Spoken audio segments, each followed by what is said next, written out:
All right. We are live and up and running. Let's waste no time and get everything loaded up. And we'll jump into today's character study.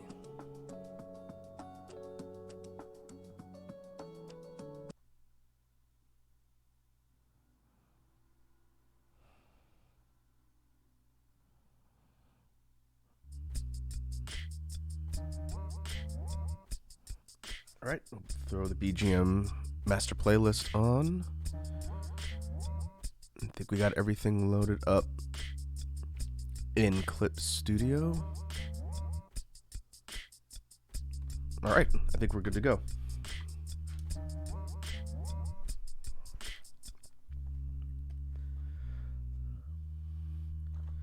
Hey, Eric Salamandras here. Eric says, yo, what's poppin'? Not much, man. Just working on some specific project-related stuff today. But how are you?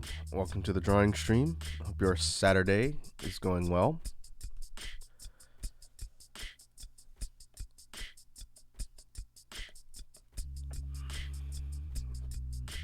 All right, let's get set up on a new layer here. I'll kind of explain what I'm going to be working on.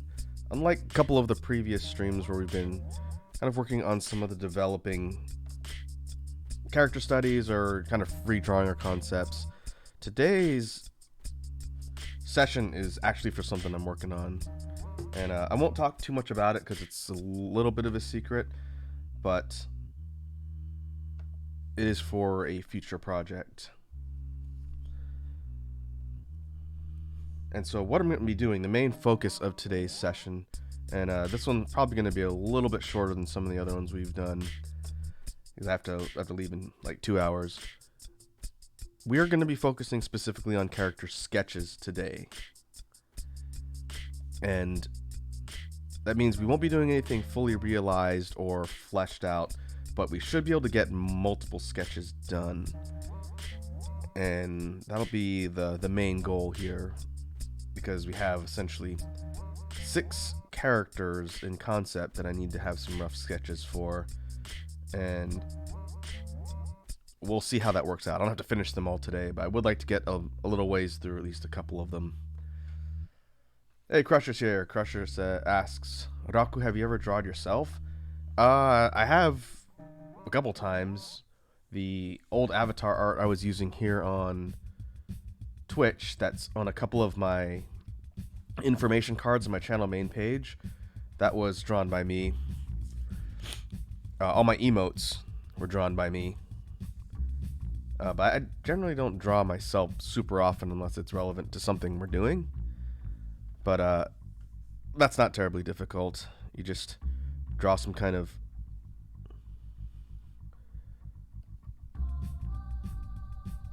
chill looking eyes.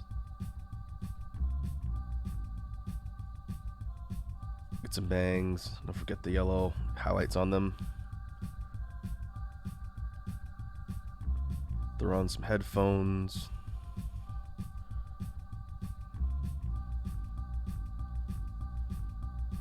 Don't forget the ahoge.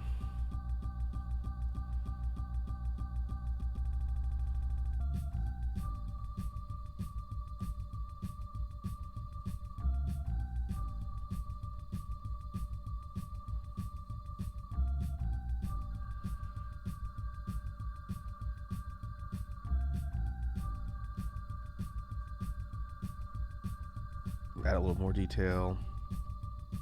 I see the antenna's technically over there.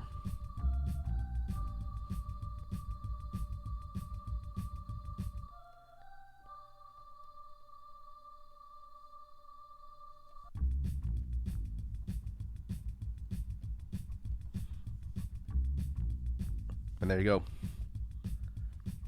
Archer says they're making a movie about the bear that ate 76 pounds of coke in a city in my state. You live in Florida? Unless you meant like the soda. But I'm going to assume you meant cocaine. Which, on brand, sounds very Florida.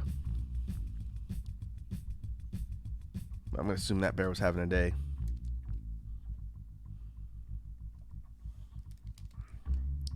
Looks like a mustache.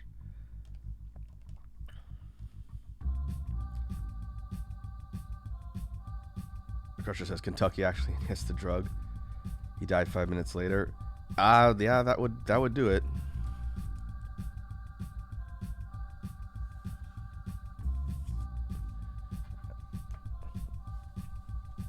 It does sound like something that would happen in Florida, but hey, crazy stuff can happen in Kentucky too, apparently. Alright, let's get rid of that. Alright.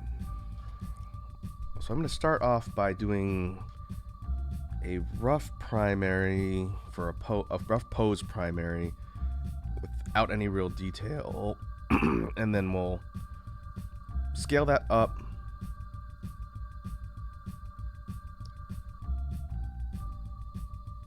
And then do sort of an actual realized detailed sketch.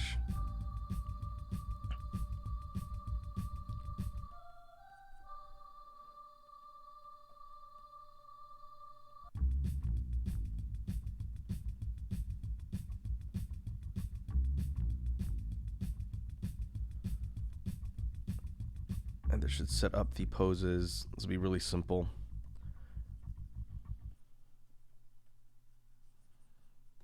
This first one's going to be kind of neutral, I think.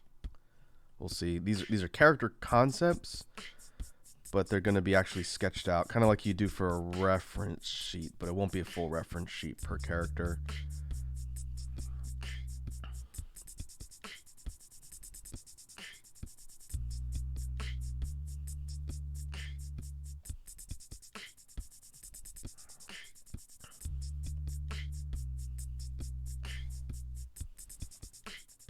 Crutcher says, in the movie, it looks like he goes on a rampage before he dies.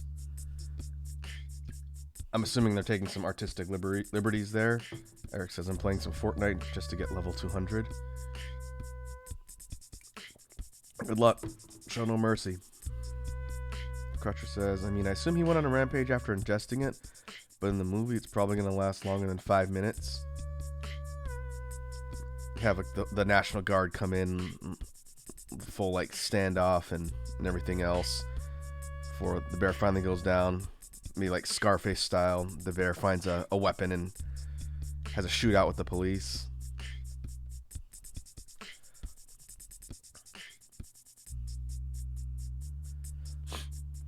Crutcher says, Raku, how are you good at so many things? It's like you practiced a bunch of different arts or something. Actually, in reality, Crusher, I'm marginally competent at a bunch of things and not super good at any one thing as a result. It might not seem like it, but instead of being, you know, a really good graphic artist or, you know, like an animator or a really good musician, I do a lot of things at once, and I'm kind of passably decent at all of them, which is pros and cons. You know, I wish I was a better like drawing artist, but I don't have as much time to practice because I'm working on everything else. Like jack of all trades, master of none. Yeah, more or less. If I didn't have a full-time job, then I'd be able to devote more time to practicing, getting good at everything else. But the other problem, and I've talked about this before, the other problem is I have too many hobbies. Whenever I take an interest in something, I want to get good at it and spend a lot of time on it, and then it just adds onto the pile of other things. So I would probably be a lot better at specific things if I didn't have quite so many interests, but that's okay. Because a lot of them can be sort of translated into content.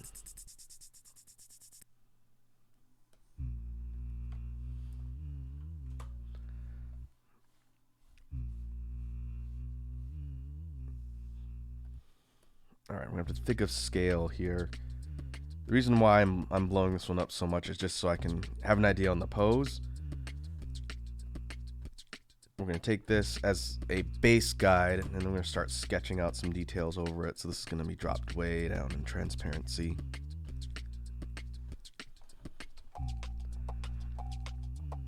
And now we're going to start getting some character-specific details.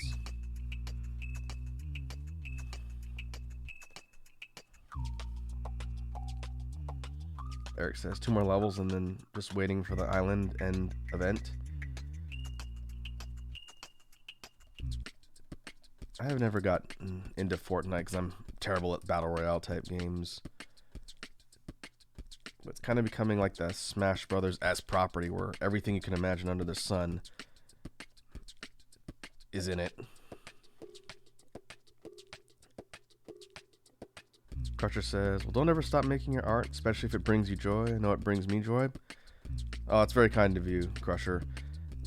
The main reason I wanted to become a content creator was to have a sort of place for me to put all the things I make. And if people can vibe with it and they find it interesting, then that is definitely a win in my book. Because I'm the type of person, I don't know if I've ever talked about this specifically, but I'm the type of person that can't force myself to do things. If I don't either have a keen interest in what I'm doing or enjoy it in some capacity, I won't. I can't motivate myself to do something I don't like.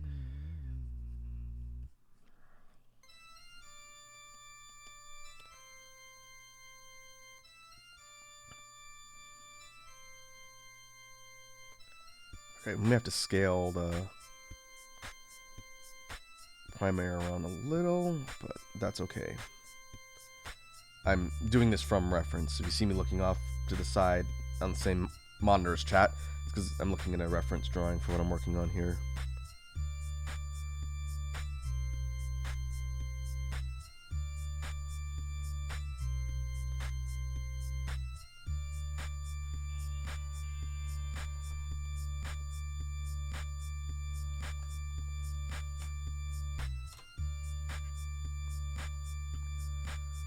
Eric says it's just going to be an event that ends with the actual map island.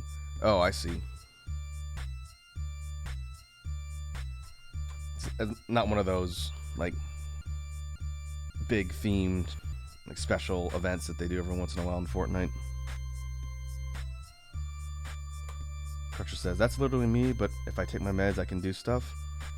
Yeah, for me, it's personal motivation for a lot of things. What I really need is just infinite money so that I can hire a team that I can work with, and they can work on a lot of stuff I don't have time to do. That would be ideal. But I don't have infinite money. We can zoom out a little bit.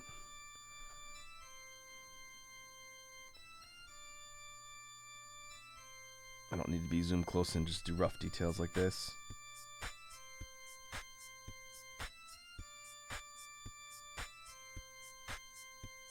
Crusher asks, this one of your songs? It slaps. The one playing now should be Organ Trance. I'm just looking at my OBS readout. I have my BGM kind of turned down in my ears so I can hear myself talk. But yes, this one is from the Halloween BGM pack from Shadows Dance. That was a fun one. It was fun sort of experimenting around with other instruments. And I got a little bit of inspiration from one of my favorite bands out there, a metal band called Ghost. I'm sure people have heard of Ghost. They've been around for a bit. But the idea of sort of infusing some kind of cathedral-esque type of instruments and making it almost sound kind of like a gospel-ish type sound was kind of the inspiration for that.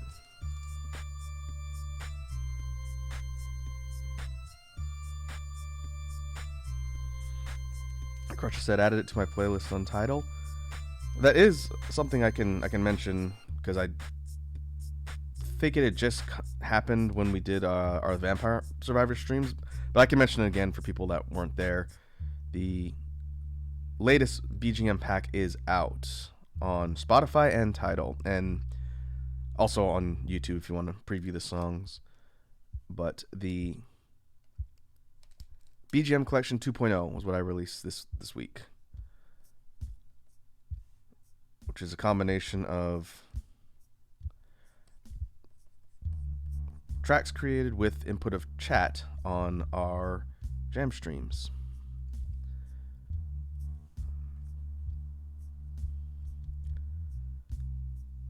And so if you feel so inclined and want to check it out, those are places where you can find them. You can also find them on Bandcamp for fellow content creators that want to use the music for content.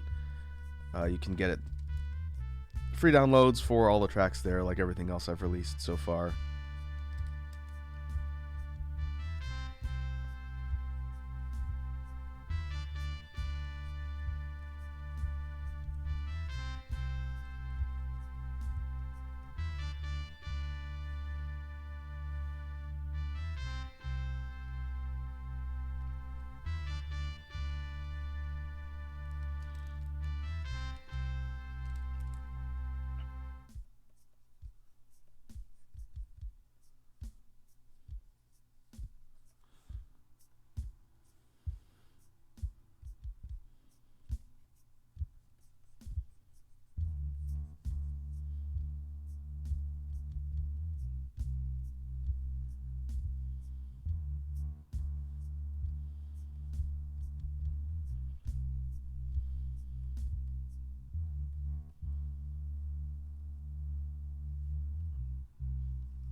Alright, what I'm going to do is kind of rough in some of the proportions for the limbs. This particular character's outfit's going to be obscuring the one on our right here. But I want to make sure and sort of follow the guide of where the limb's falling, so it's not making the character's build look too different.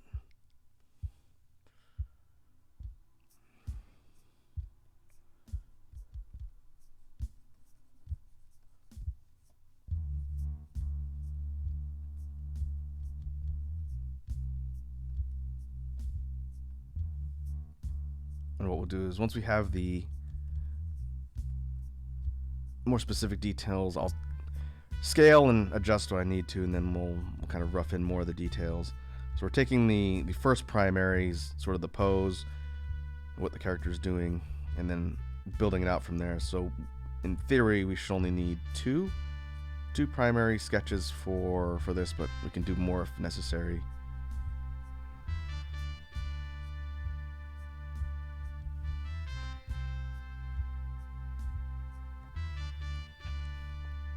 Crusher says, gave me Castlevania vibes, very spooky. Yep, that's the idea for the October packs. Next year's going to be interesting. I got to find some way to top the one I did this year, which means even more spoops.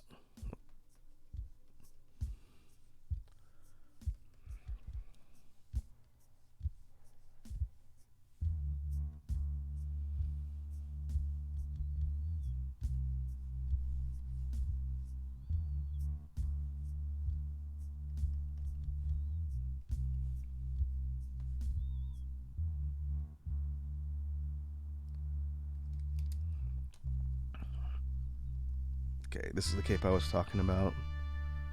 So now we can rough in more of the details here.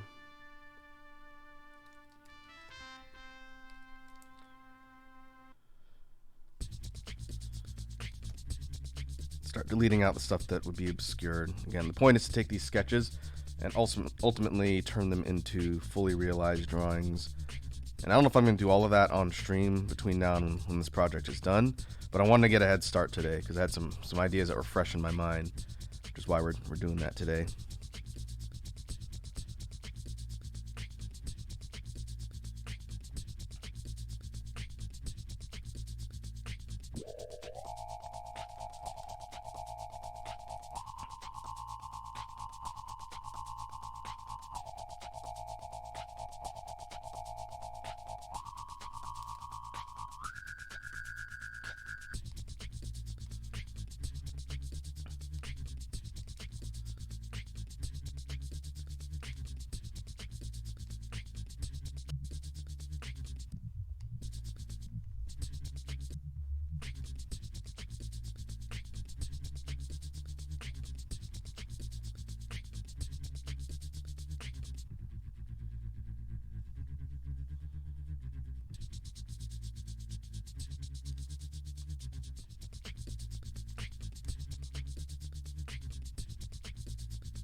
What we have here is sort of a shoulder guard protecting the right side.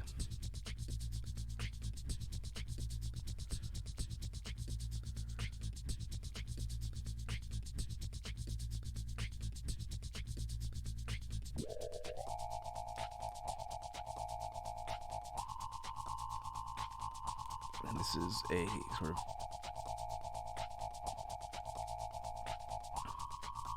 decorative feather plume.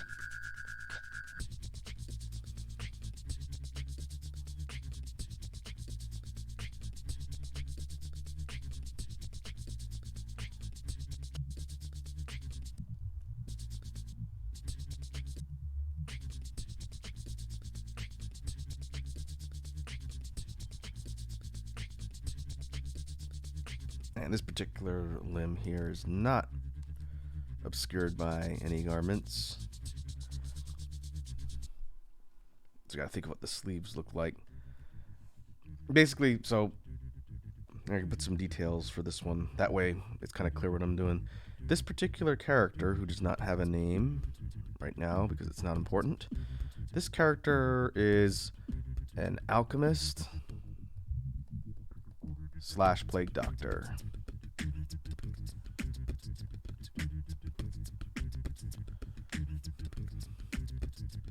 And this character is male. We'll just put some reference notes here.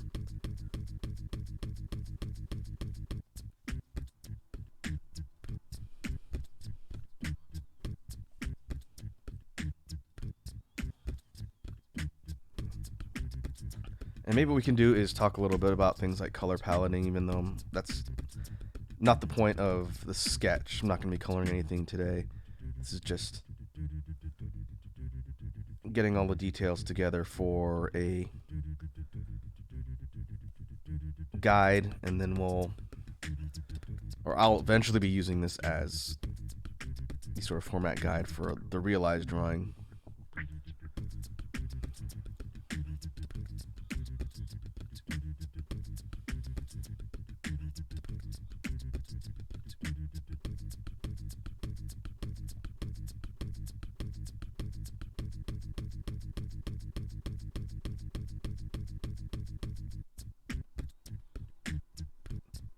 Some rough placeholder stuff for the hands. That'll require some work. I suck at drawing hands. That's fine. It just needs to be a rough approximation for the sake of the pose and what the character's doing.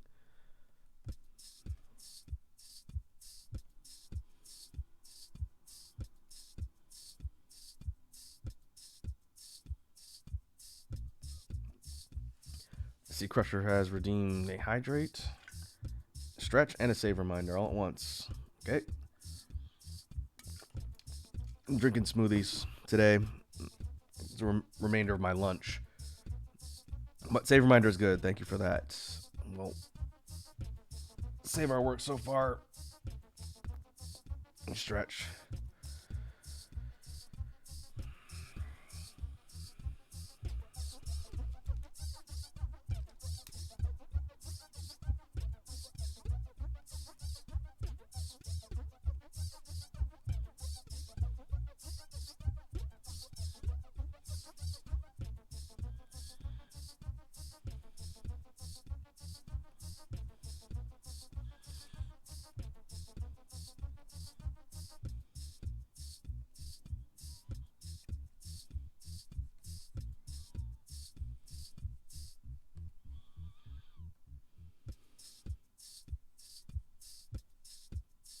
Okay, now we can move on to the legs.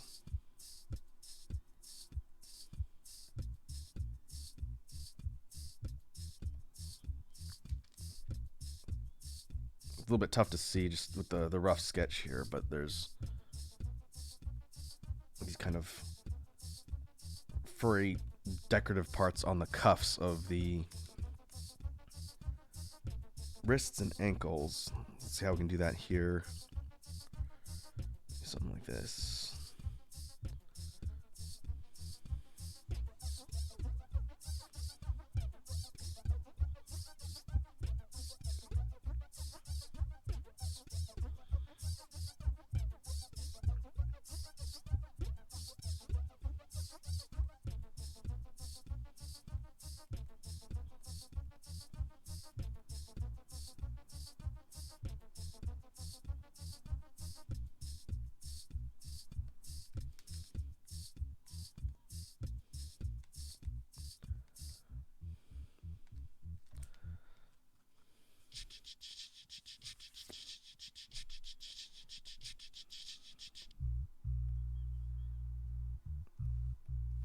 And maybe kind of we have these wrapped or textured boots. Should we fix the cape? This is a half cape, which is not really a functional, practical garment, but it looks cool. It's a cloak that kind of obscures half of the body. It's really more decorative than anything else, but I like the concept as opposed to like a full cloak.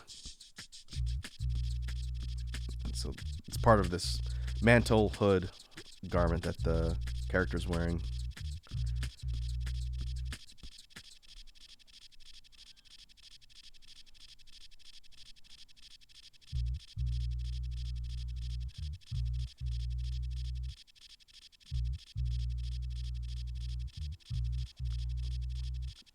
Eric says, ended with Fortnite with today one more level. Nice. Crusher says, why do I get Avatar Last Airbender vibes from this drawing? No, not Avatar Dragon Prince. I have never seen Dragon Prince, so I couldn't tell you.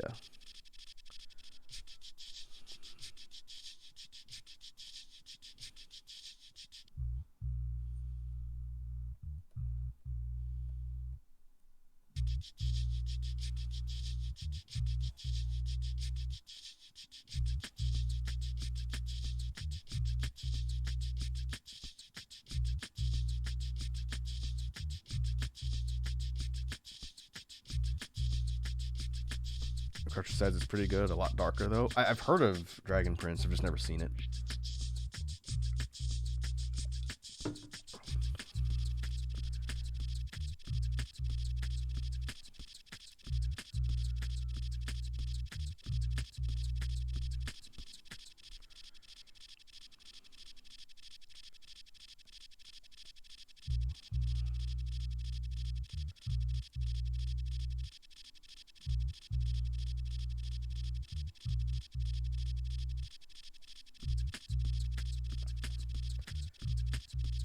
Okay, the last detail here for the sketch actually came together a lot faster than I thought it would. Again, I'm working from reference. I'm not doing this completely from memory. So thankfully I have something I can look at on my other screen here. Last bit of the concept, again, alchemist / plague doctor type character. And he uses these flask-like bombs.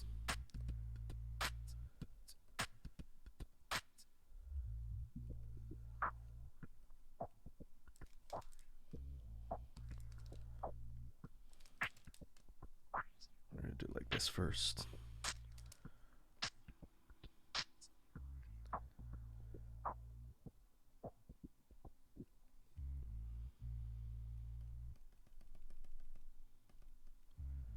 And these flask-like bombs are shaped sort of like birds. This part here, which is hard to see just because it's not in color, it's like a little wing etched texture here, and the stems or the top of the potion flasks are bird beaks. Let's do one color like this. It'd be like a green caustic or poisonous fluid inside here.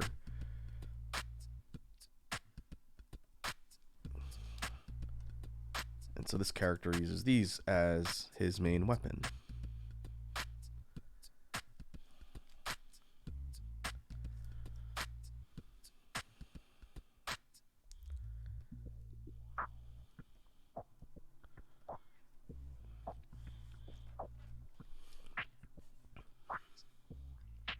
Alright, so let's zoom out and take a look. We can delete the under layer. Let's get out of here.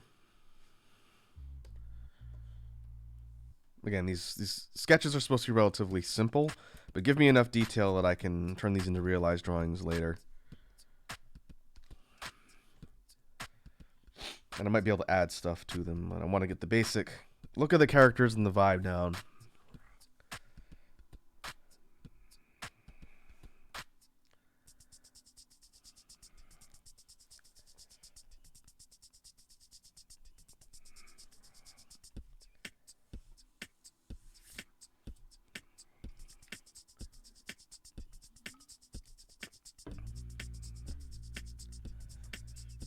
Alright, we'll save this. We'll call this sketch number 1.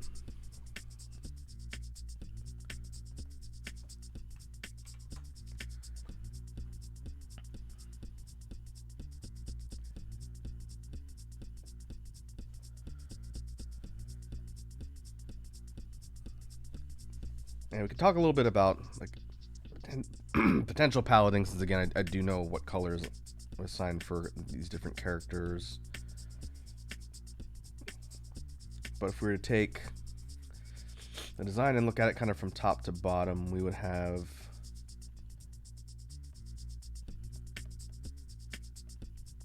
sort of dark purplish color. Oh, let's use watercolor. Nope.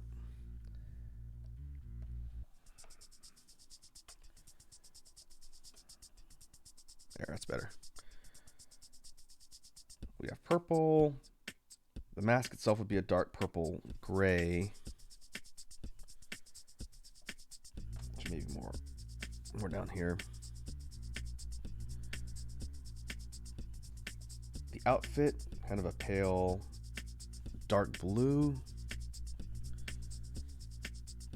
Feather is white and maybe kind of the tufts of fur. Actually more of an off-white. A little bit darker, kind of like a slightly off-white color here. We've got the highlights, little thing on right here, specifically kind of more of a pink jeweled color.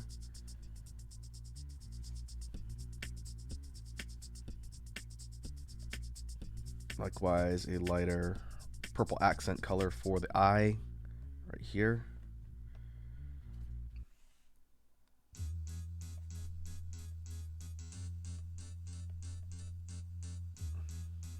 And we'd go for some kind of dark brown-ish for like the boots.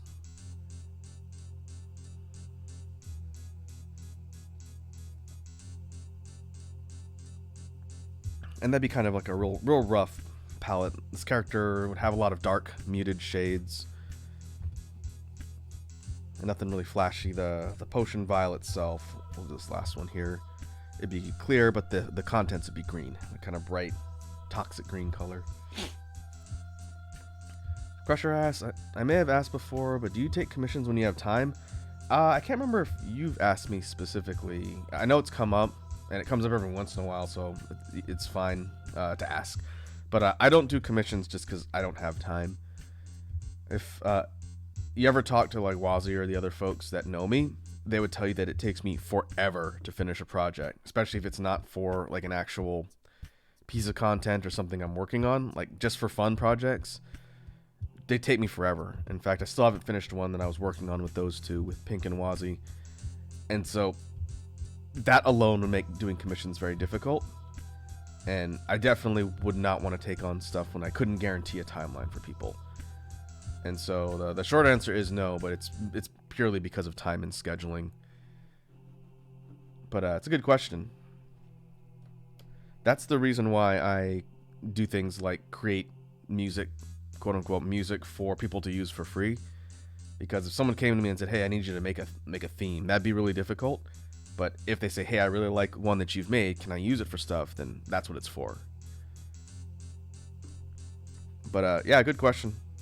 If that ever changes, I'll let you folks know. But having again a full-time job in addition to creating content makes schedule commitments difficult.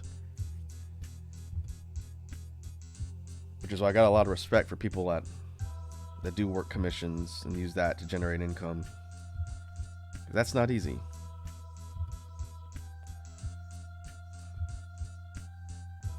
All right. So this is character 1. We'll go ahead and hide this and we can pop it back up later to have some room.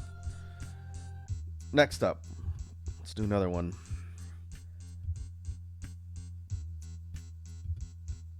This one, let's see what kind of pose we want for this one.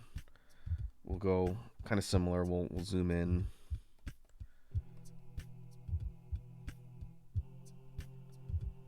I kind of want a more actiony pose, but I'm really bad at dynamic poses. Let's mess around with some simple shapes and see what we can do.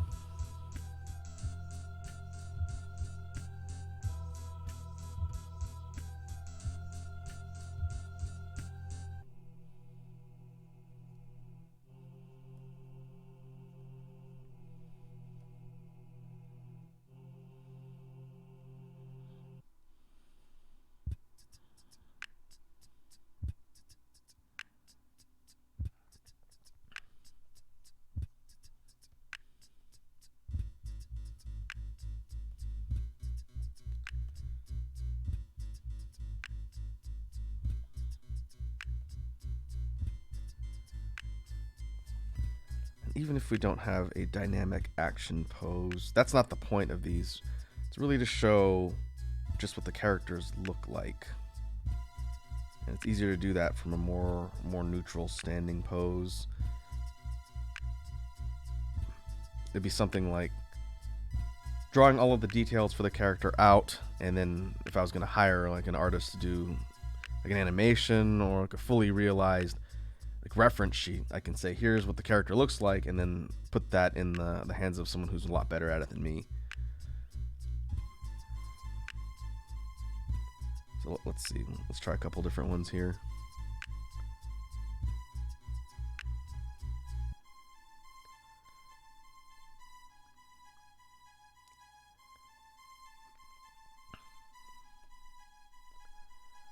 Crusher says, I love how your music evokes feelings of memories like video games and such.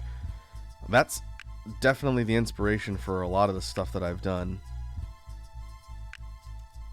And, you know, it creeps into my brain every once in a while when I'm working on beatbox stuff. But, yeah, a lot of that vibe is pretty similar. If I had a way to duplicate chiptune sounds using my synthesizer or my loop, you'd be hearing a lot more of that. And I'm still trying to experiment with the different effects on the loop to see, because I'm sure there's a way to get a similar type of sound. But old school video games and whatnot definitely are a big inspiration. So if you're hearing that, it means I'm doing something right. And I'll just sort of say without giving away too much, if that's really something that you can vibe with, just wait till early next year. Because the next BGM release is heavily inspired by old school RPGs. I'm pretty sure I haven't ripped anything off, at least not intentionally from the way I wrote stuff. But if you like the style of old RPGs from like the SNES era, then you're probably gonna like the next release. I am very excited for that, and it's very tempting to spill all the beans, but I don't want to do that. It'll be more fun if there's a surprise. Okay, this pose I think is going to work a little bit better. It's not as dynamic, and it's a bit more neutral, but it'll be easier to work with. This next character is female.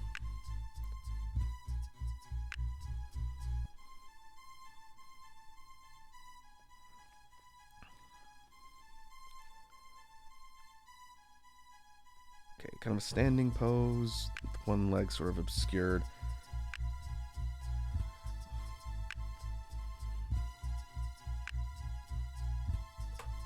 Yeah, we'll do that. Let's get rid of this and we'll scale this other one up.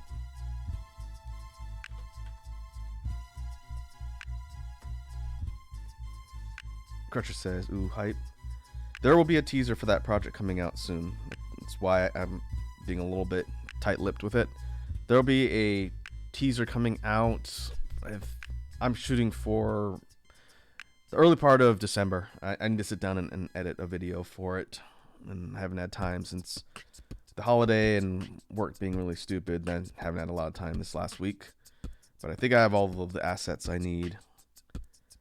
And it'll be pretty clear what I'm working on once I do that. It hinges on some other commission stuff that I've also hired people for, or I'm trying to. But we're running into some logistics challenges there, so I may have to move ahead just to get stuff done.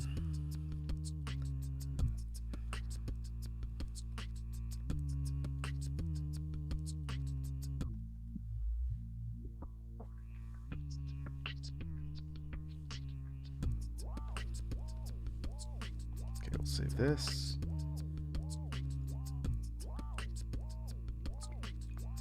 Now I can start sketching in details. This character also has a hood.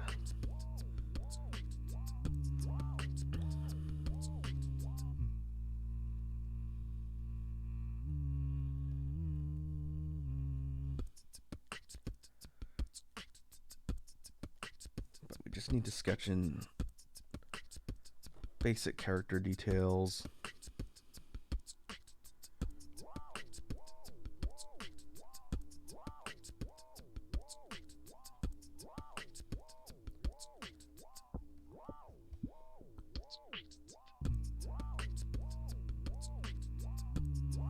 Move this down a little. This one's going to be a bit more. Actually, I think this one's actually less detailed than the one we just did with the alchemist.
I'll have to mess around with the hood a little bit.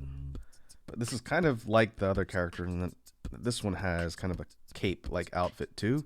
It's more like a regular type of cloak or cape than that, like a half one.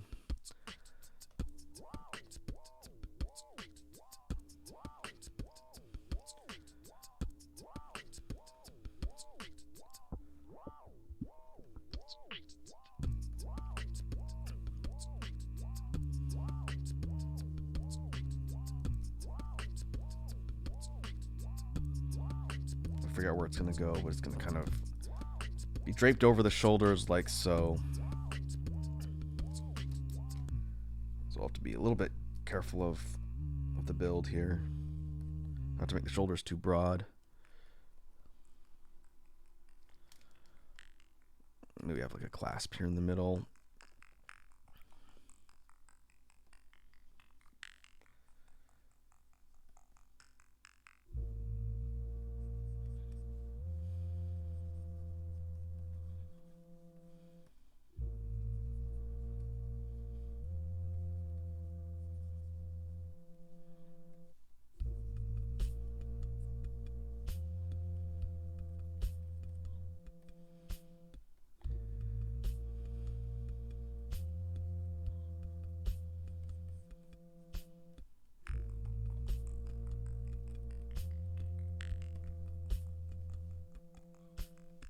And this character's wearing sort of like a tunic. And so I gotta figure out how I want to do the fabric and everything else. I'm putting in some kind of rough things first.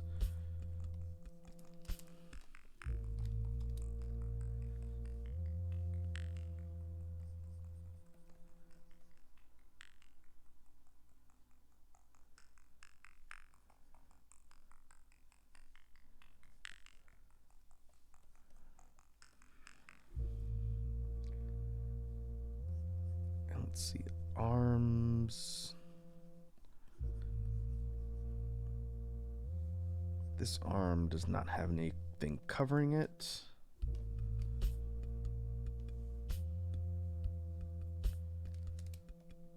But the hand is going to be holding something.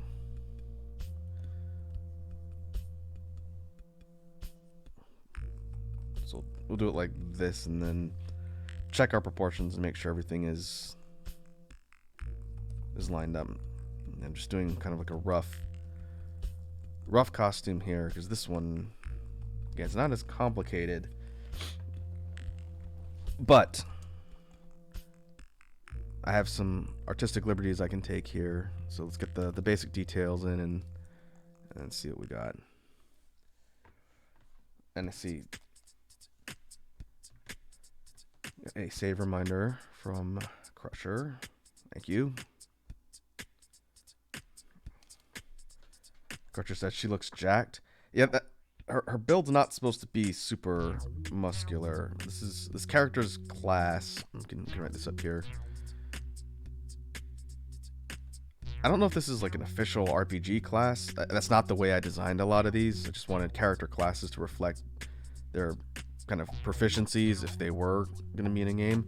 This one is kind of like a ranger or like a wildling. Not quite like a druid, not a magically inclined character, but kind of someone who's like an explorer or hunter. Hence the kind of cape here.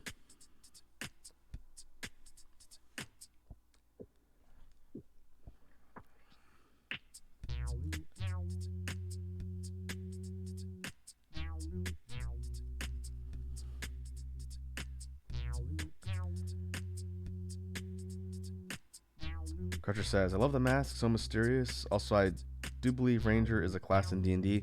Okay, so this isn't a mask. I just haven't put the facial features on here because it's just a placeholder sketch. But,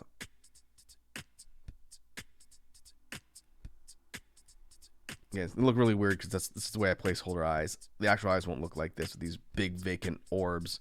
They'll actually be drawn in. I'll define them a little bit better for the sake of the sketch here. This character's not wearing like a face mask, just a hood.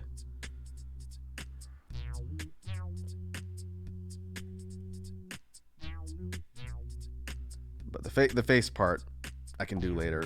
I'm more concerned with the outfit.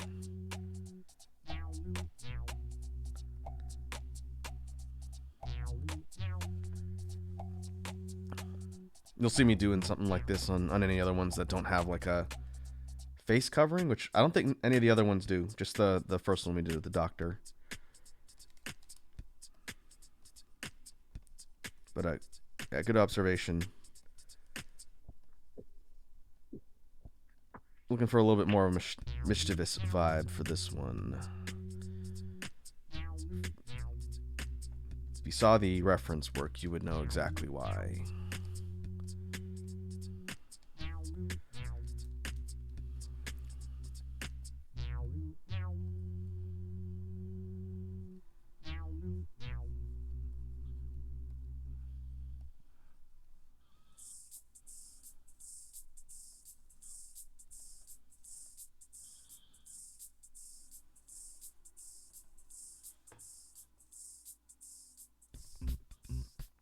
Crutcher says, I love the Rangers class in D&D. I got that one. Yeah, this one's kind of a hybrid class, though, based on the discussions I had with somebody else. The point is to have kind of a mix, because originally this character was supposed to be like a bard, but we already have a bard. We'll see that possibly later. So rather than duplicate classes and whatnot, we opted to switch things up a little bit.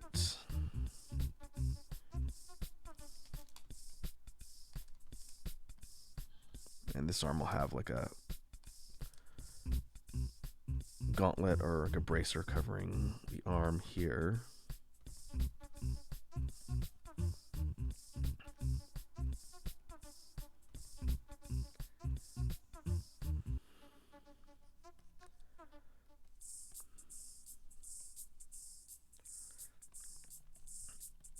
And for the lower body, legs, this is like a leggings type of thing. These aren't bare-legged.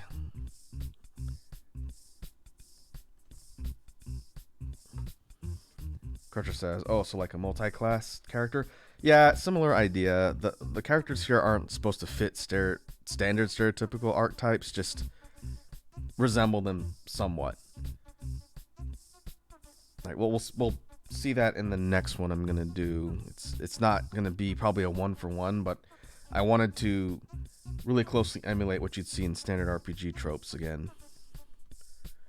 So it's gonna take a little bit of inspiration from stuff like D&D, but it probably won't be following things totally by the book.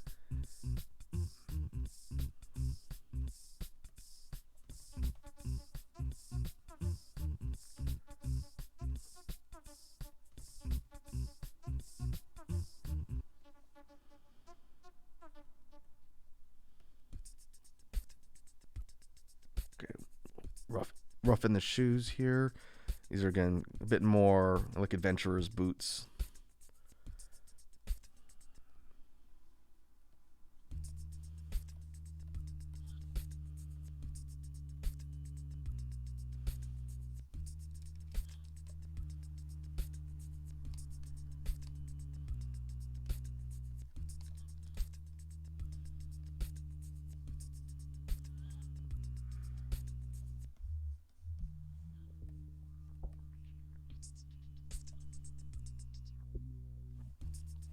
And this character uses a short, double-sided hand axe, which I'm used to hand axes being one-bladed. The specific concept for this one ended up being double-bladed, so it's kind of like a battle axe, but with a short handle, which is interesting. As far as class weapons go, I don't know if that's a standard for this particular type, but that's not important. Ultimately, concept-wise, we decided on this type of weapon, so I'm not gonna spend too much time worrying about the specifics there.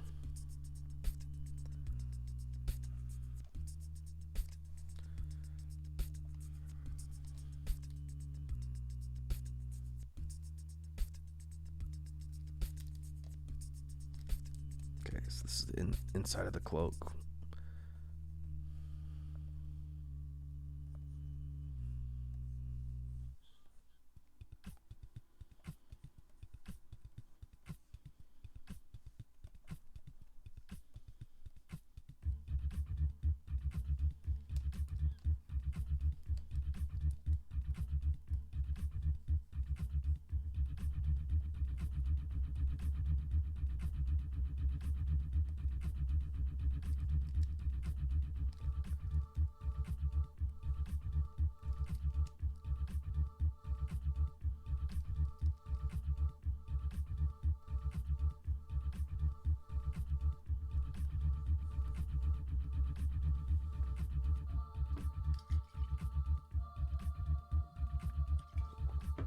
All right, let's see.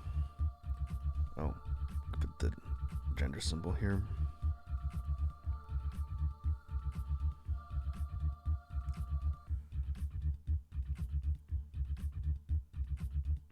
Take the primary out.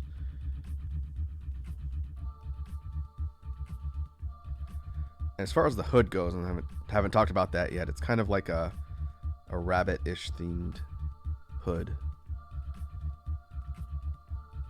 This character does not like rabbits.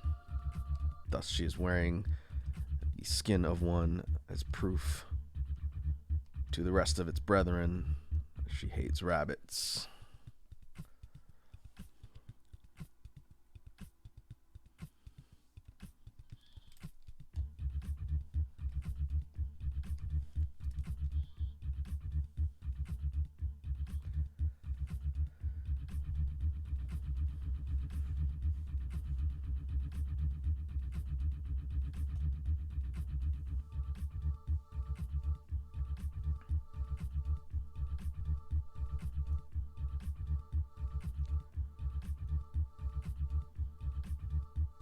Okay.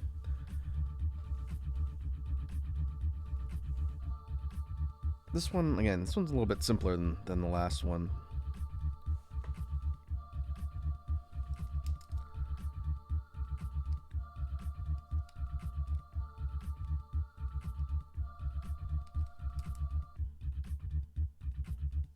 I can fix the hair later.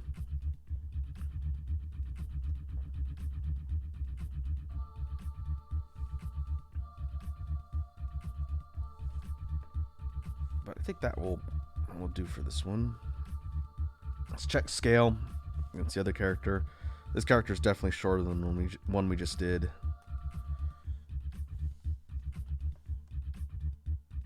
Yeah, we'll scale her down just a little. Keep things proportional.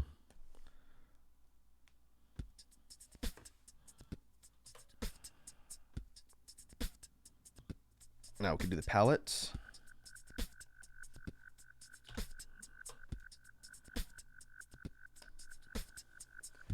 This character, the hoodie and cape are sort of off-white color.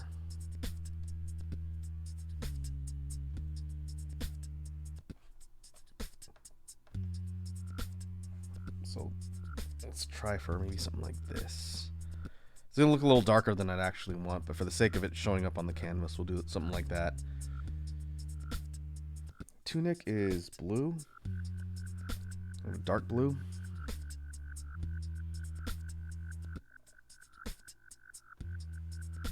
Hair is brown.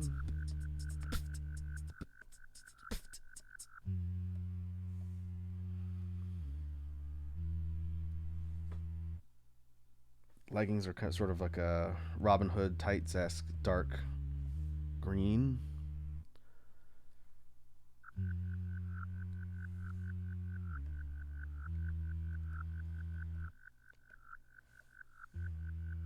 And maybe like a darker tan or brown for the boots. Boots and the arm guard.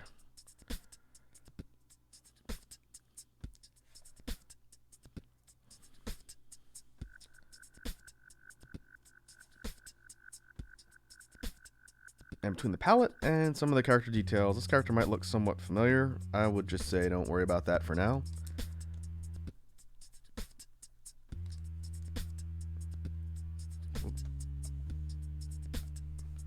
The point of this is to roughen the details, and then the fully realized character will probably be a lot more recognizable, I think. But for the sake of this, I think for our ranger slash wildling, that'll do. And I think I figure out that tunic. Maybe put some patterning or something decorative on it. Oh, there is sort of a high. This is above the waist, more like the midsection, like a high belt.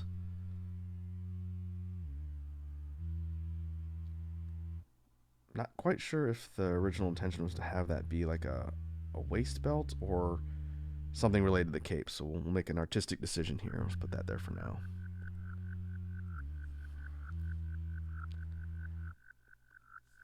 Okay. That's number 2. We're making good time on these. We can get at least 3 or 4 of them done.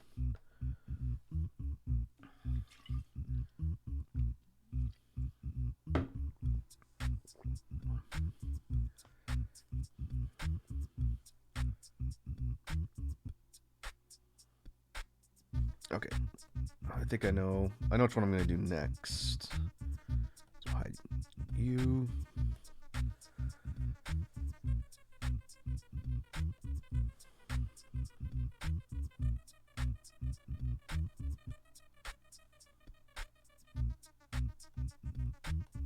Delete that.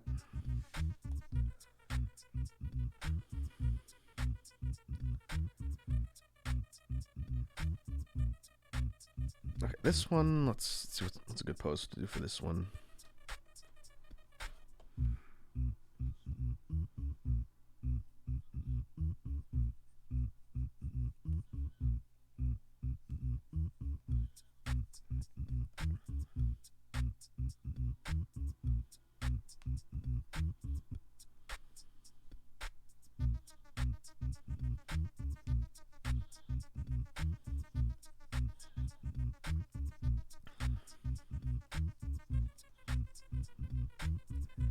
Go for something a little bit more animated.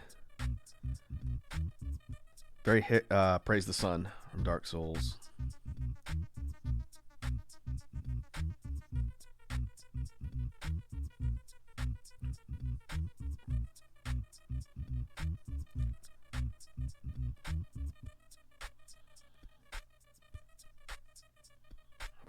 proportions are going to be a little bit different for this particular character. You'll see why in a sec.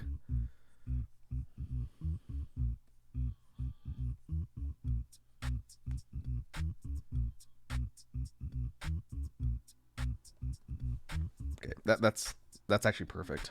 I think we can work with that. So now we'll scale this up.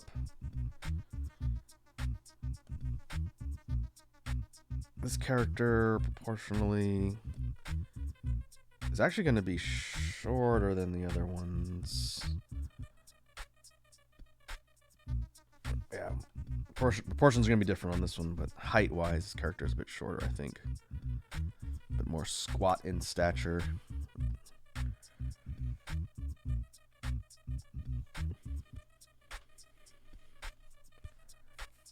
All right, let's see how we're going to do this one.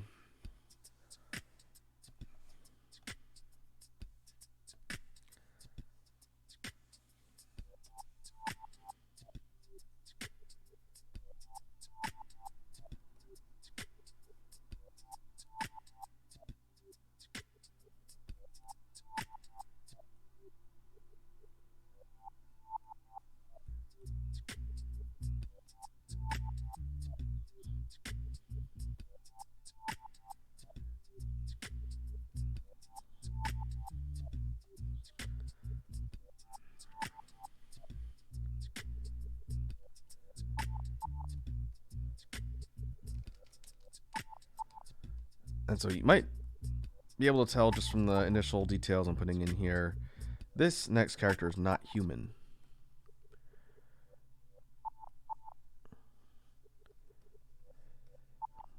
And this character's outfit is actually really easy to draw. It's a lot less detailed than the other ones.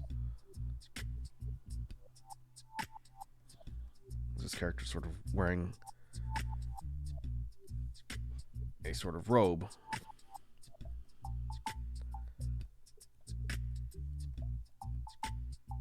A robe that reaches down to the ground, but does not obscure the character's feet. So we'll be able to see feet here. For you feet enthusiasts,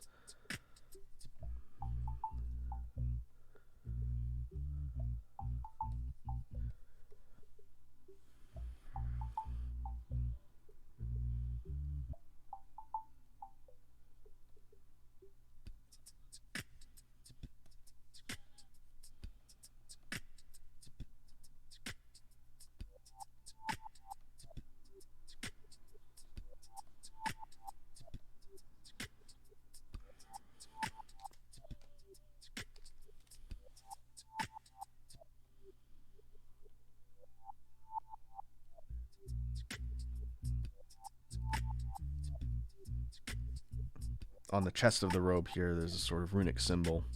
This character is a swamp mage.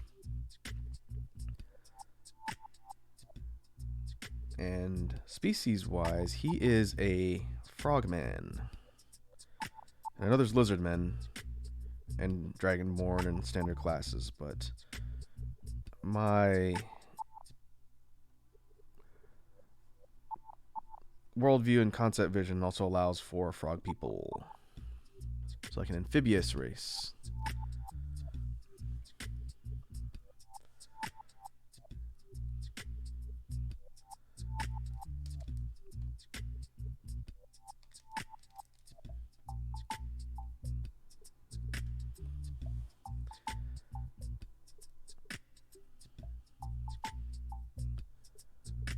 And our swamp mage friend here, he does have shoes, but they're sort of like cut off sandals or boots, and so they're toeless essentially. Let his little webbed feet breathe. And so let's see if I can draw that effectively here. Doesn't need to be perfect, but little webbed toes here poking out from the sandals and the robe.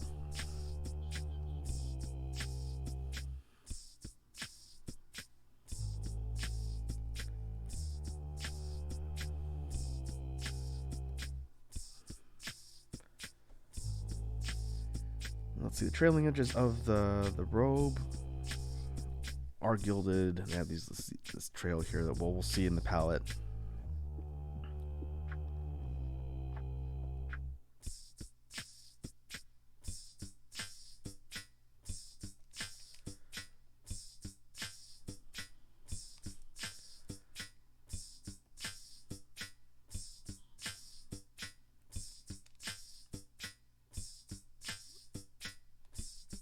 This character's gonna have a bit more attitude than the others.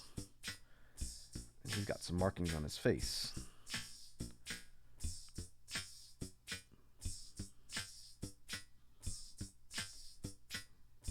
It's kind of like be a little bit tough to see because I'm not coloring this in.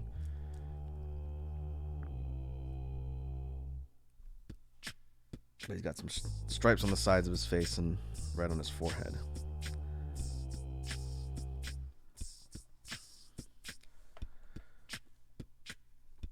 And weapon-wise, being a swamp mage, our froggy friend here has this sort of catalyst that looks like a big, unassuming, kind of crooked stick, but this is the weapon of choice here. Looks like a regular walking stick or a cane, but this thing's actually a magic catalyst. And so I imagine this character would be kind of like the debuff master for the party. Maybe in conjunction with the alchemist, the one who kind of slows down the enemy. Maybe can use magic to summon swamp creatures or things to attack the enemy.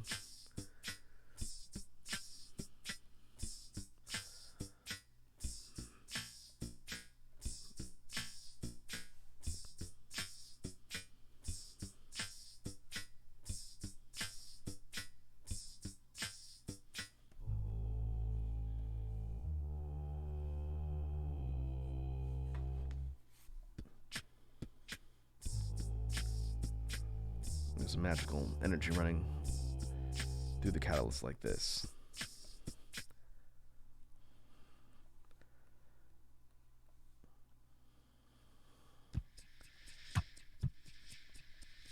So this character's class would be Swamp Mage. Kind of like a hermit, eccentric type of magic user. Maybe something, if you play Dark Souls again, like a pyromancer of the Great Swamp. Not necessarily restricted to fire specifically, but that kind of reclusive arcane style of like a magic user, as opposed to someone who went through like an illustrious wizard academy or something like that. He is male.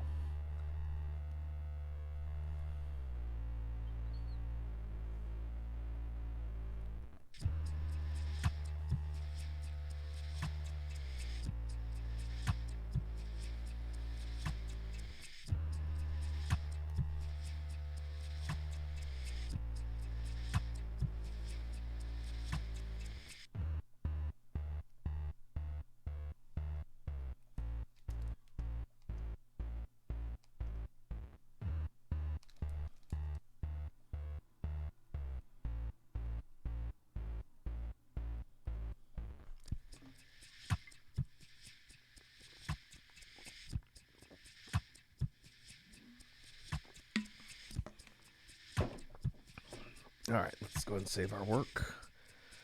And we'll make sure we're good on scale compared to the rest of the group. Now, this one was a lot more simple just because the costume isn't really that intricate. It's just a sort of draping robe, which is good. They don't need to all be super complex.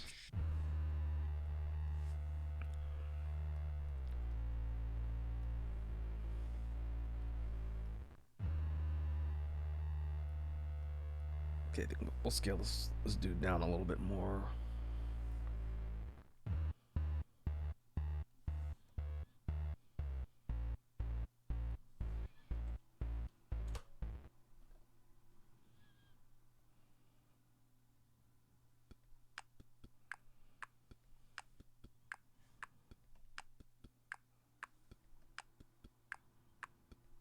Yeah, we do need to do color palette for this one. We'll call this number 3. And base skin color, as is expected from like a frog type character, we'll go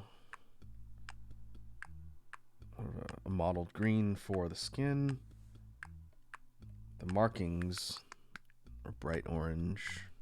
That is not bright orange.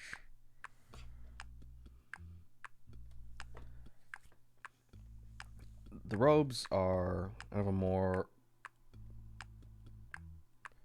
muted green, gray green, different than skin tone. Something more like this. Maybe a little bit lighter.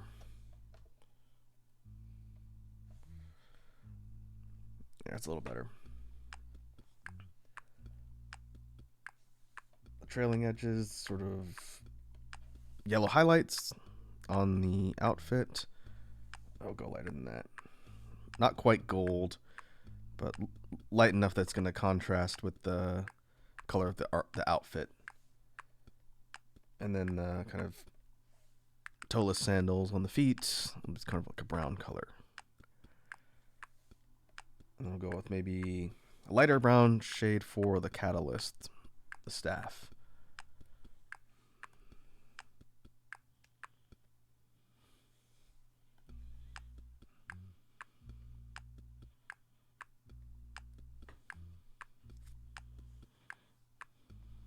Okay. That will do it for character number 3.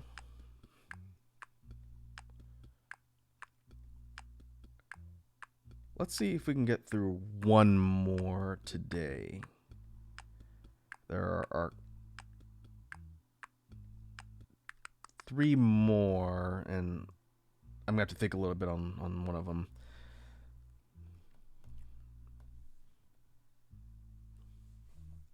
So let's sketch out a third one.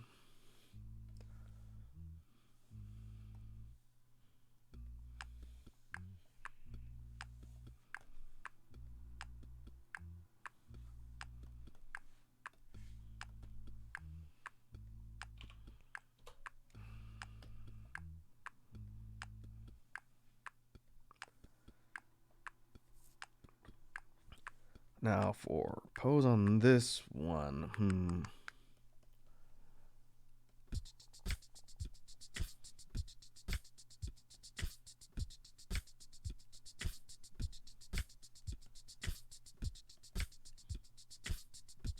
This one doesn't need to be quite so dynamic.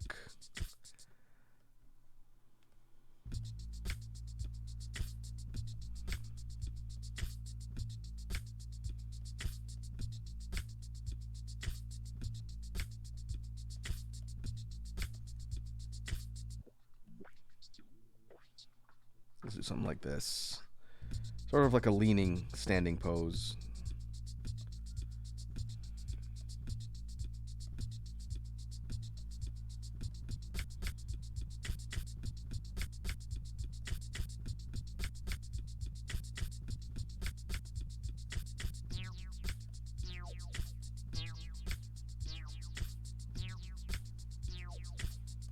This will be a little more primitive here, but that's okay. It can roughen a lot. Once we scale this up and actually go into do some specific detail. This character is actually a little bit taller than the ranger, but very slight of build.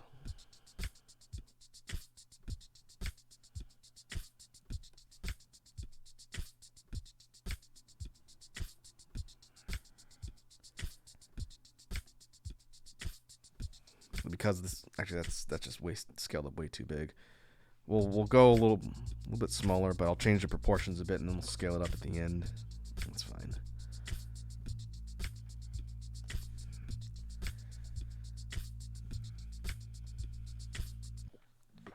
Okay, this one's interesting.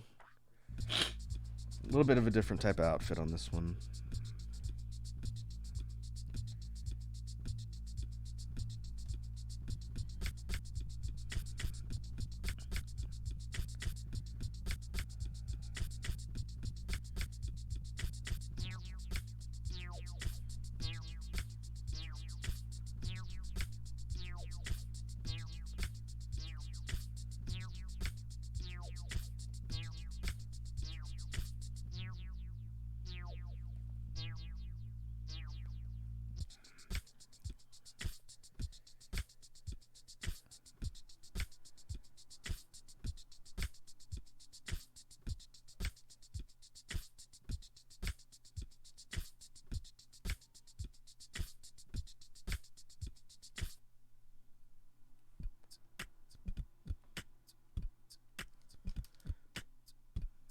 we're definitely gonna have to play around with some of the proportions.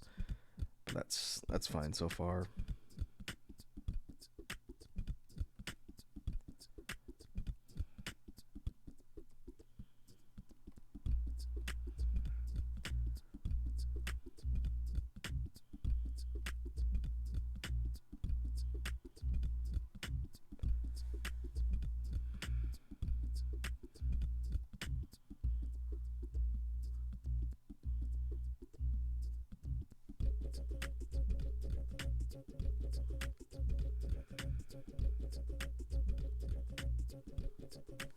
And so this character, race-wise, this character would be like a tiefling. And we'll get into the class in a sec. I guess I can mention it now. Character class for this one is another magic user, but this is a summoner mage, unlike the other one.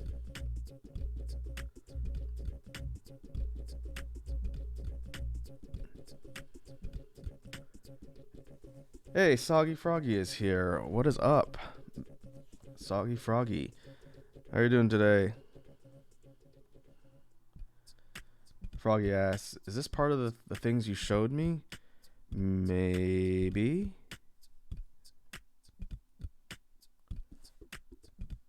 You were here a little after we finished the one before. We're doing some character sketch concepts for a project I'm working on. And the one I just did is number 3.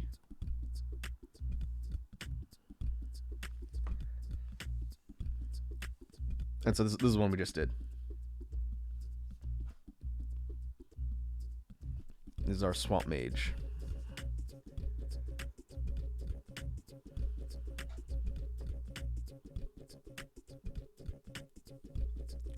And now we're working on this summoner character.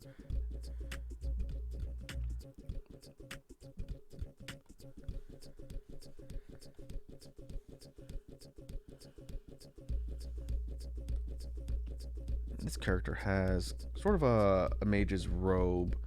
It's a bit more simple and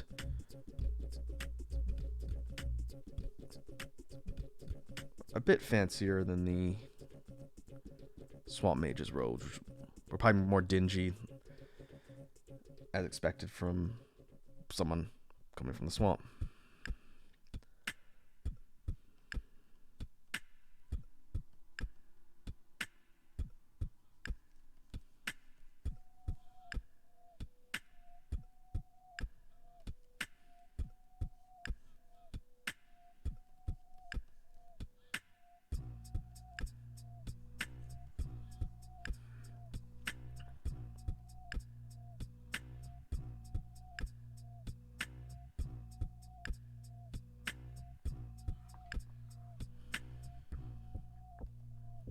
And this character, in addition to having the robe, they have a scarf.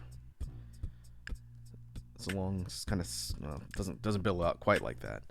It's a sash-like scarf wrapped around the neck and sort of just hangs down behind.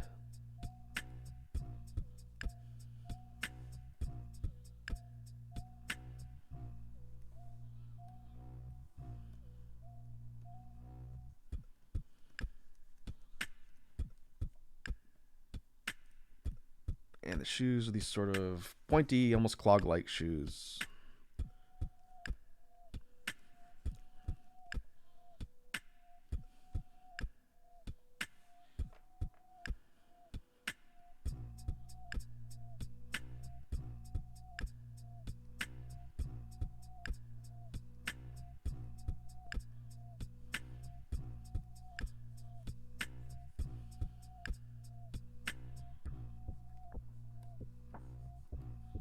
This is sort of another layered part of the robe itself here.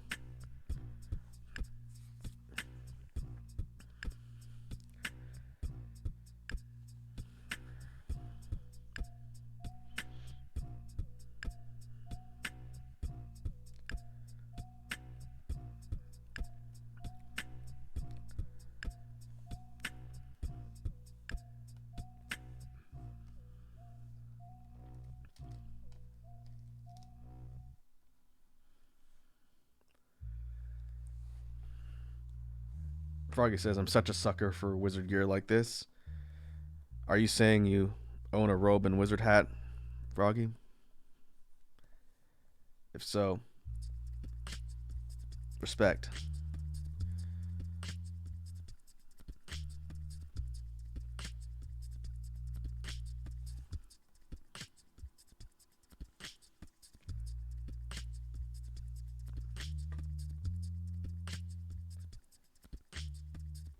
Eric says, fun fact about the pointy hats. That's where wizards hide a little snack for later. There you go. The more you know. I assumed it was just they had really tall pointy heads.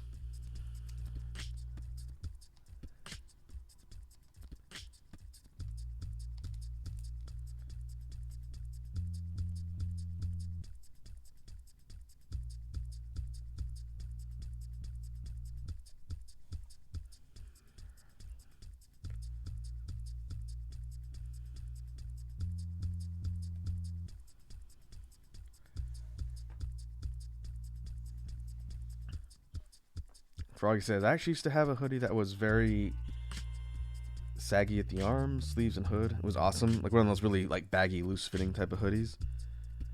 You ever see the ones? I don't know if they still are popular, if they still make them, but the hoodies that have like a giant, oversized hood, like one way bigger than your head.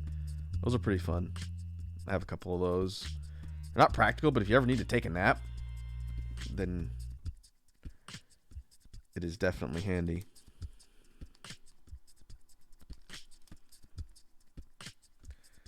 Alright, for this character's weapon, this one is also a staff, but this one is a bit shorter.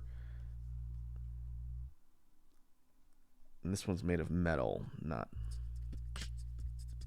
wood, like the Swamp Mage. And this is a summoning catalyst. Because again, this is a summoner mage type character. It's got like a little ribbon tied on the end, and a couple of rare jewels inset as conduits for actually summoning.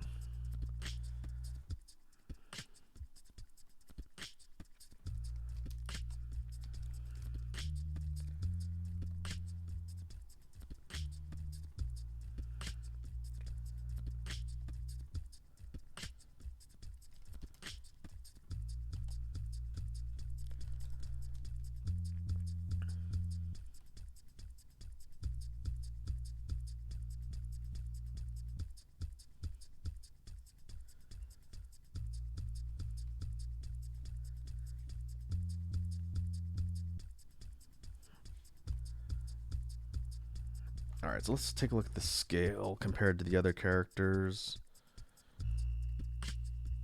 Because this character actually does need to be a little bit taller than number 2.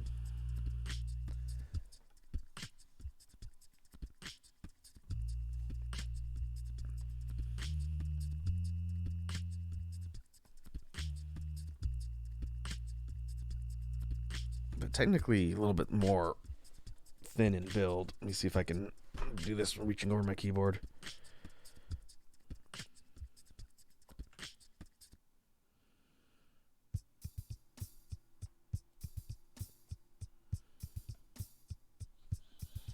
There, that's a little better.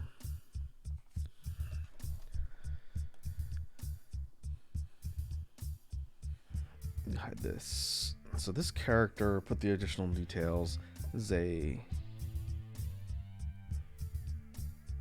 Summoner Mage, which I don't think is an official class, but as far as the type of magic user compared to the Swamp Mage, this one is a Summoner Mage, sort of tiefling, and they are actually, because we put the gender marker on all of these, this character is non-binary.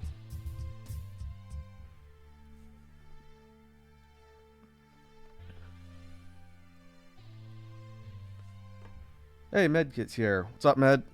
Welcome to the drawing stream. I hope your day is going well.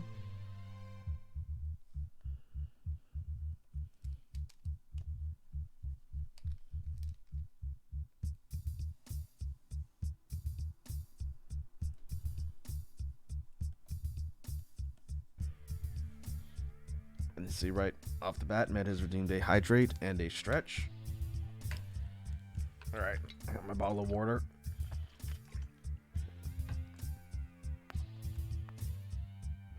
Ugh.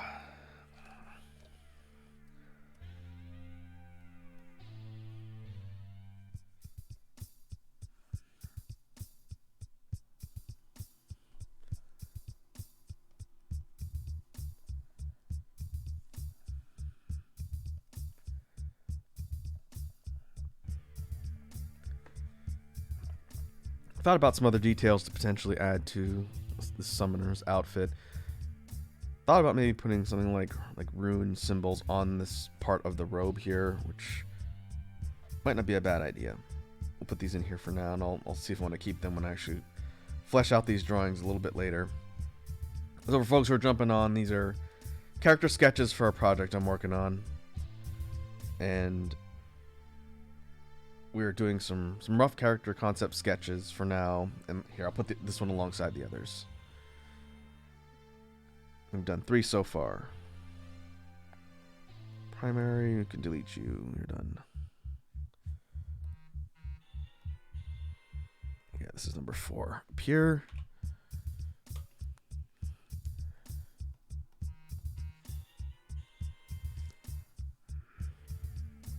Oh, we need to do the palette before we get there. Color palette for the summoner. I guess we can go from the top. Hair is going to be kind of a light yellowish blonde color. I haven't been doing skin tones, which is my mistake. Skin tone is going to be kind of lighter like this. The robe itself is actually a light kind of powder blue. Lighter than that.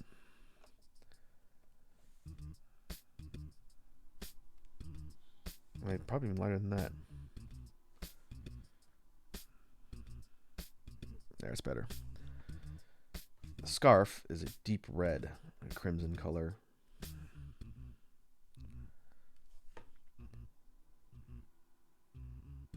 There are 2 colors on the crystals on the staff, even though they're a pretty minor detail. One of them is a light pinkish color, and the other one is turquoise.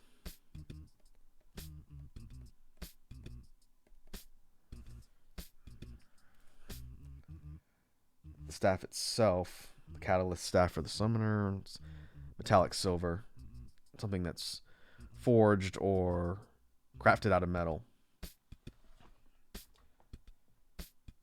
And then kind of an off brown tannish color for the shoes.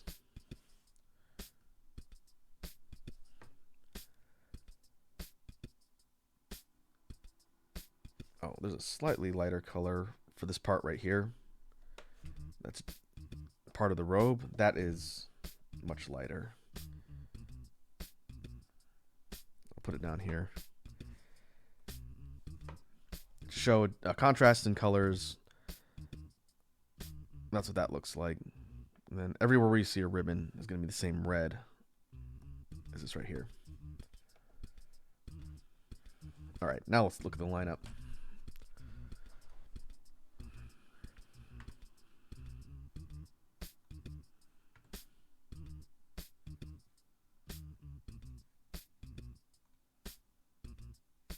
I'll move them around kind of like this so you can see everything.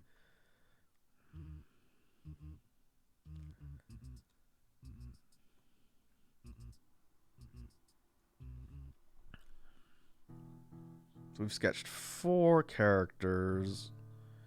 Again, I mentioned before that there's 6 in total. I don't think we'll have necessarily enough time to get through one more. We can talk a little bit about the ones that I've got here listed. And we'll start over here. So our first one was a plague doctor / alchemist type character. equipped with these bird-themed bombs right here, or potion vials. Second character, a sort of ranger or wildling. This character's got a sort of bunny-shaped hood and cape, and a lighter tunic type of outfit, and this hand axe is her weapon. A double-sided hand axe. Next up, we have our swamp mage. This character is a frogman, and kind of like we talked about before, akin to like a Dark Souls pyromancer, using sort of the arcane arts from the swamp. And then our fourth character up here is another mage, sort of kind of like an opposing type or affinity to the swamp mage. This one is a summoner mage specifically, someone who conjures, like a conjurer type of spellcaster.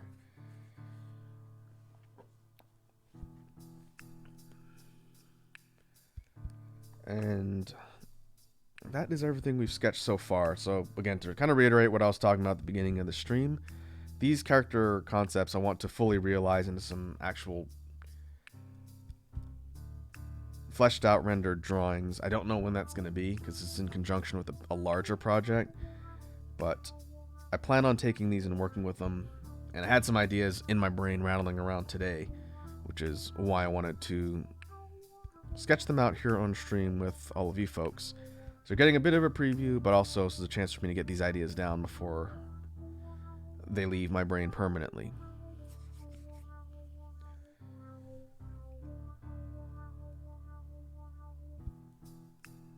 And let's see. So before we wrap up for today, we've got a little bit of time left. I just don't think it's enough time to sketch through another character. So we'll leave that for now.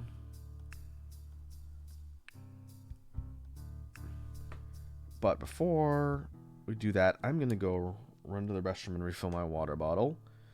So I'm going to let the BGM rock here, and I'll leave it set on this screen, and I'll be back in 1 minute, and then we'll probably work on something else for the remainder of the time we got left today. So give me 1 second, and I'll be back, folks.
All right. So let me take a look at my list of things I was working on.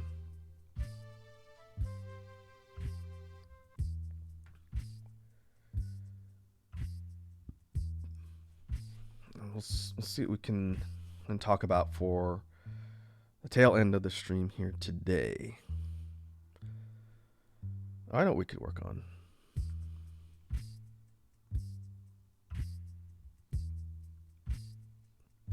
I can do a little bit of shading on our male character from the last drawing stream we did. I don't think I'll be able to finish it, but oh no, we're down here. This is something that I meant to do in my off time, and I just haven't had time recently. So what we'll do is we'll do some real kind of quick shading here, just because it's something I do need to finish.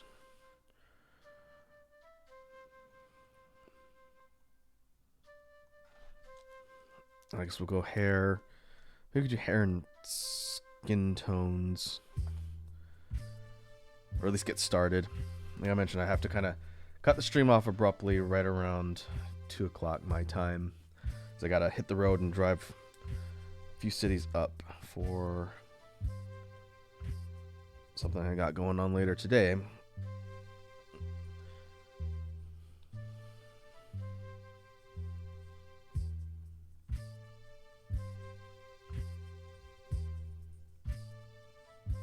And so we'll do sort of the fast pass on a couple of the sections here. If we do the hair and the skin, this is a real quick run through to get the shading where I want it.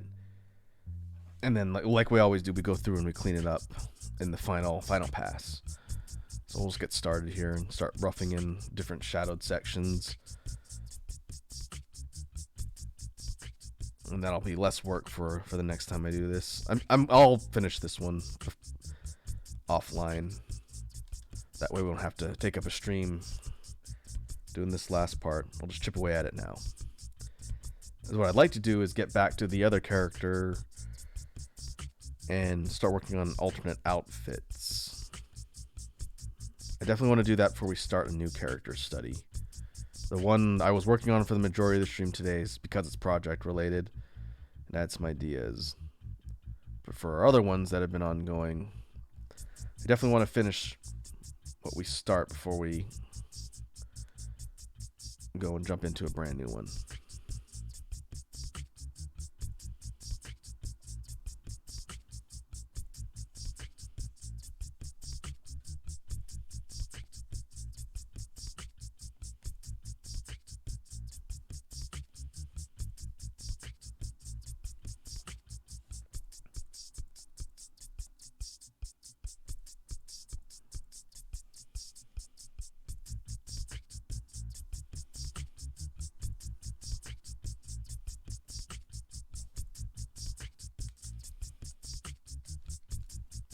And one thing I made sure to do for today's drawing stream, because I know it caused me an issue last time, is I made sure I turned off my blue light filter so that I can actually see the colors I'm working with on all of these things. Didn't really make too big a difference for the sketches we were doing, but for stuff like this, to make sure I'm not getting weird with my shading, I made sure to turn that off just so I don't have the problem we had last time.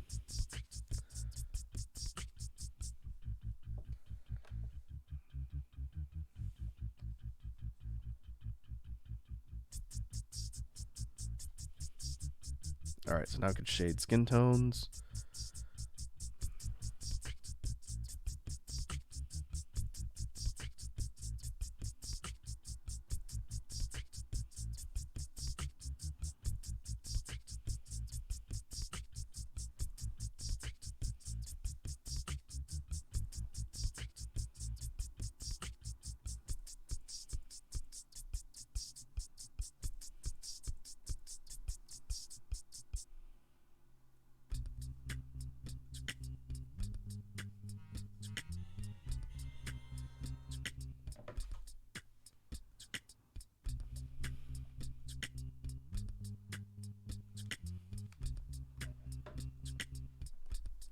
think there's not too many sections. There's be the face, the neck, and the hands.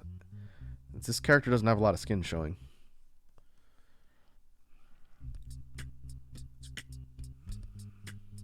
I think it's the armor. The clothing and armor is going to require the most work.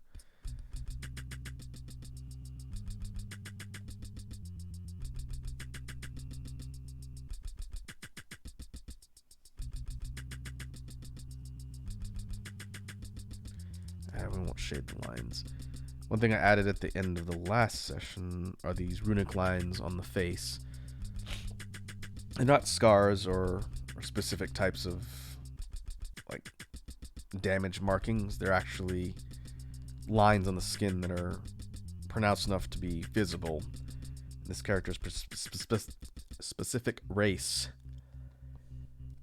has these lines as sort of like a genetic birthmark or proof of genetic lines. So all of them have some sort of patterning on their face and other parts of their body that look like this, and they don't necessarily have the same shape because it's all unique to whatever the family has.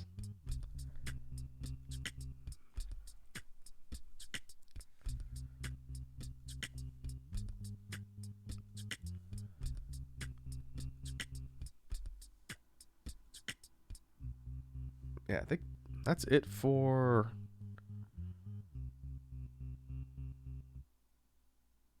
skin. Yeah, not a lot.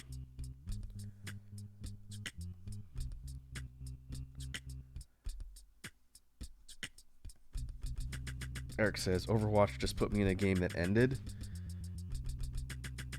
I was here for like 3 seconds and lost, so it registers as a loss. That kind of sucks. Are you playing Overwatch 1 or 2? A lot of people are playing the second one, right?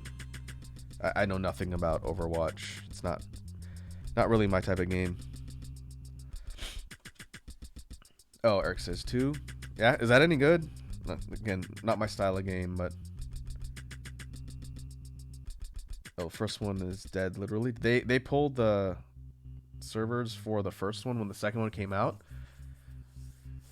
So you can only play Overwatch 2? Is that how I'm reading that?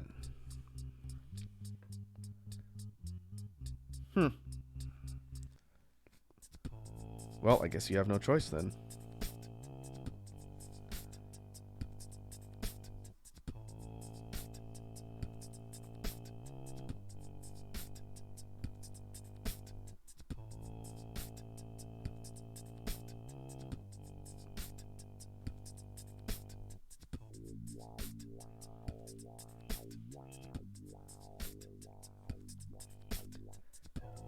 Now for the Overwatch games, and I'm pretty ignorant on those because I've never played them, but you just pay for the game outright, or is it a service?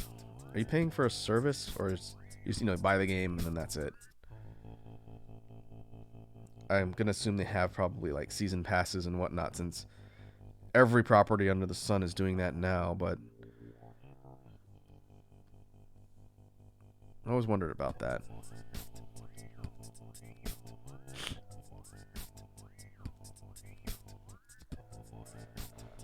Eric says, this one is free but season pass. Oh, okay. Yeah, I'm not a fan of that model of games. Games as a service is becoming very common nowadays, and I'm not personally a big fan of that.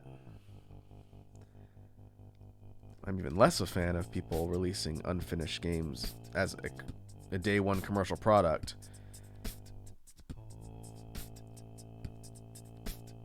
And either quote unquote finishing or updating the game via patch afterwards to add content or fix issues than it should have been ironed out at launch. A good example of that, just from talking to people I know, would be current Pokemon game.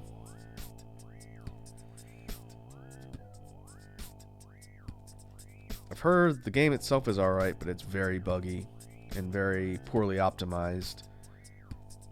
Which for like a AAA Nintendo game, that's not good.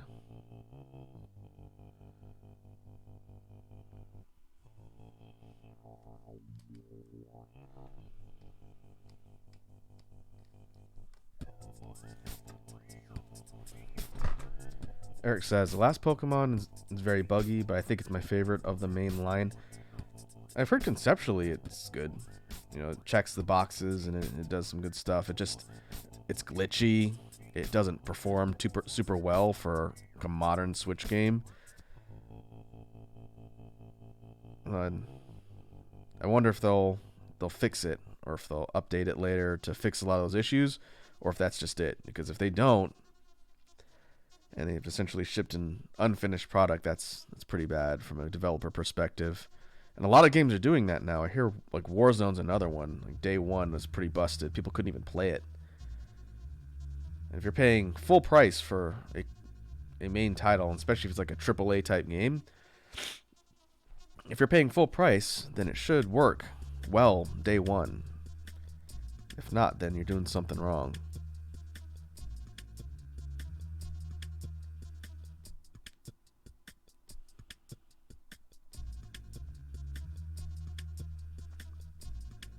If I bought a Monster Hunter game, which is my favorite series, and I turned it on and day one, it wouldn't run, or it ran really poorly, or was really glitchy, then I definitely would feel like I was robbed of a full retail price for the game. And this sort of excludes the games as a service, like the free-to-play season pass type ones, because I don't think they follow a similar model. But for regular full release games, you know, there's really no excuse for having a non-functional product on day one. Like, I don't think God of War had that problem, but can you imagine if, you know, God of War came out and then it ran poorly on day one and they said, don't worry, we're going to patch it and fix it and make it better? Pretty sure people would not react well to something like that.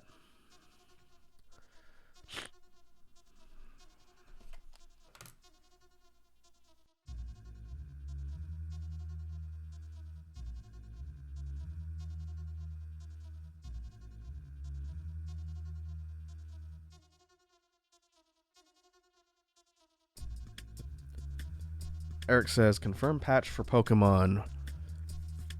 I wonder what's going to fix. Like a lot of the optimization and bugs and performance issues. I imagine. You would hope, right? But it again, it's not a good developer model to ship something and then have to, like, week 1 or week 2 patch a lot of issues to make it better. That's becoming a little bit too common in video game developer practice now. And it's big companies that are doing it too. You know, Game Freak and Nintendo. They're not small potatoes. They're people have been doing this for a while. And it's not like Game Freak are really reinventing the wheel when they're making Pokemon games. And this is what, their third mainline title on the Switch, or main property title. No, Legends Arceus wasn't a mainline game, but for big Pokemon games, I think it's the third one to come out on the Switch. So why is it poorly optimized? That doesn't make any sense, because, you know, the console didn't change. But I don't know. It's something I think a lot of developers are kind of falling into this pitfall, and hope it doesn't keep trending this way. Because it's one thing if it's like early access, or you're a small indie studio and your ability to have a fully fleshed out product at launch is more difficult. If you're a big mainline company like EA or Nintendo or Sony or any of those, and you're shipping a non-functioning, fully functioning product on day one, eventually people are going to stop paying for it. They'll either won't buy stuff when it comes out, and they'll wait for patches till it's playable, or they'll straight up start stealing it, which I don't endorse piracy.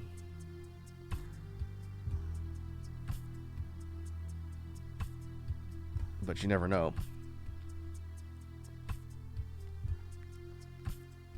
Eric says, my theory is that the Pokemon team is working with old stuff. I heard the engine, I think it was for the latest one that came out, the engine was built off of the 3DS engine, or was utilized part of the 3DS game's engine or something. I heard someone mention that. I don't know if it's actually true, but that would also seem weird. It might explain the weird optimization problems, but why would you do that when working on a console? Either develop an engine that's going to work on that console, or update something to work with modern hardware.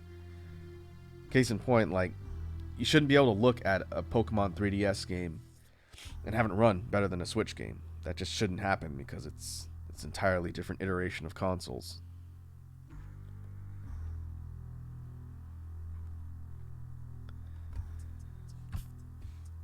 So I don't know if it's like a developer laziness thing or budget.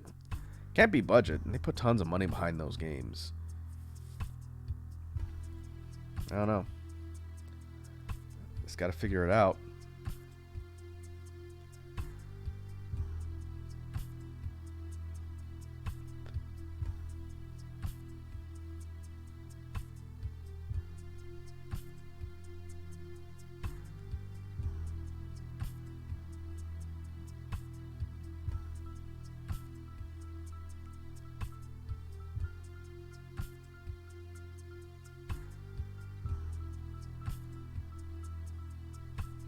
Alright, let's do this section here. And we'll take stock of everything before we wrap up for today.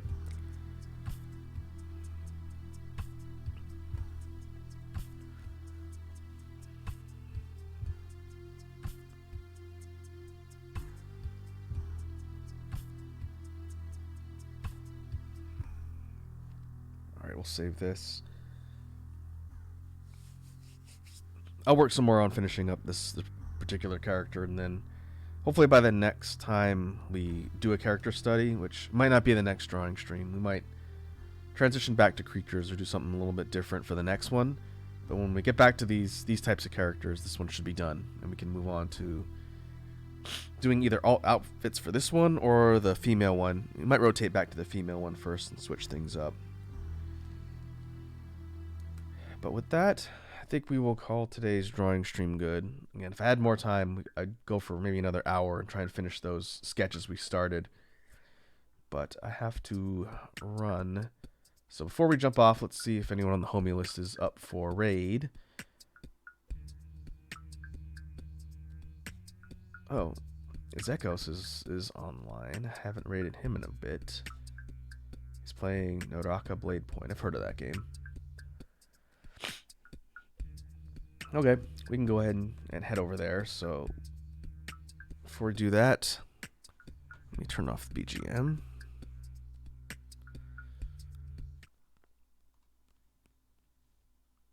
And we'll go to outro.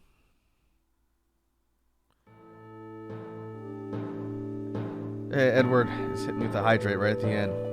What's up, Edward? You showed up just as we were about to jump off. But we're going to go raid Zekos, so hopefully you can hang out and spread the love. But thanks again for everyone who came and hung out. Again, I know today's drawing stream is a little shorter than the others, but we will pick up on this again soon. And real quick, I was supposed to be streaming tomorrow, but I forgot that Wazi is doing her big 12-hour mega stream, and so I'm actually going to be popping in there. I don't know when yet. I got to figure it out. But I will be jumping on for that. So rather than stream at the same time while she's doing that, I'm going to be hanging out over there throughout the course of the day. So if you're around tomorrow, make sure you tune into the Team Talk Secure mega stream, because Wazi's going to be going for a new record, and all of her friends are going to be there to harass her. So that'll be tomorrow. I'll post something on Twitter at some point just to make sure people know I'm not streaming tomorrow. But once again, thanks for hanging out, and let's go raid Zekos.